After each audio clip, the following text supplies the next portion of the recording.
Қысқасын айтқанда, мен пойыздамын. Бұл өте әсерлі күн болды. Пойыздың атмосферин дауыс шығып отырды. Ал мен ұйықтап отырдым. Қасымда еще досым бар болды. Ол мені оятуды шешті. Мен тұрмадым. Ол тұр деді. Мен тұрдым. Терезеге қара деді. Терезеге қарадым. Өте әдемі вид болды. Соткамдегі камераға қарасам, менің түрім быт болды. Хотя жоқ, менің түрім тек сондай екен ғой. Көп сөзбен мен сразу әжетханаға баруды шештім. Стоп, әжетханаға мен ағып кірдім. Мен әжетханадан шықтым. Өзімнің орныма қайтып келдім. Бет қолымды жумайсың ба деді маған досым. Ая, жуу керек екен ғой. Мен әжетханаға қайтып бардым. Бет қолымды жудым. Идеально. Өзімнің жеріме келсем, досым столдың үстіне менің ойлаған затымды ашып жейін деп отырды. Бұл менің ойлаған затым ба? Рамен?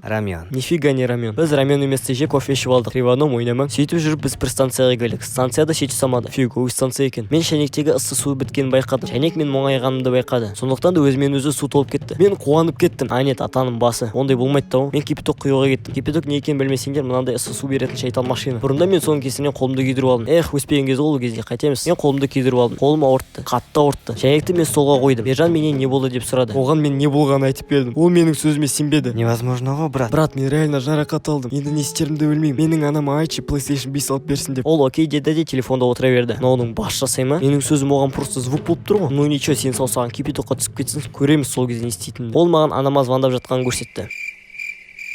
Мен оттым, ішім пісті. Мен жаттым, ішім пісті. Мен отырып жаттым. О, теперь нормально. Сөйтіп жүріп түс болып қалды. Досым екеуміз ұйықтап отырдық. Ойбай жаттық. Ну енді не істейміз? Кішкенеден кейін тағы бір станцияға келдік. Досым кетті, мен қалдым. Хотя жоқ. Мен кеттім, досым қалды. Хотя жоқ. Екеуміз кеттік, шәйнек қалды. Так стоп. Досым кетті, мен қалдым. О, нормально. Мен досымды күттім. Досым далада мені күтті. Мен оған сыртқа шықпаймын дедім. Ол окей деді де кетіп қалды. Ол қайтып оралды. Қолында самса болды. Бірақ өзіне менімен бөліскісі келмеді. Ладно, дос емеспін сенімен. Араласпай қойшы вообще. Ол окей деді. Ол енді біртүрлі болды. Мен оған ойнап айтамын дедім. Ол маған сен кімсің деді. О, бәрекелді. Қарным ашты, ішім пісті. Плюс еще досымнан айырылдым. Қысқасын айтқанда, мен пойыздамын.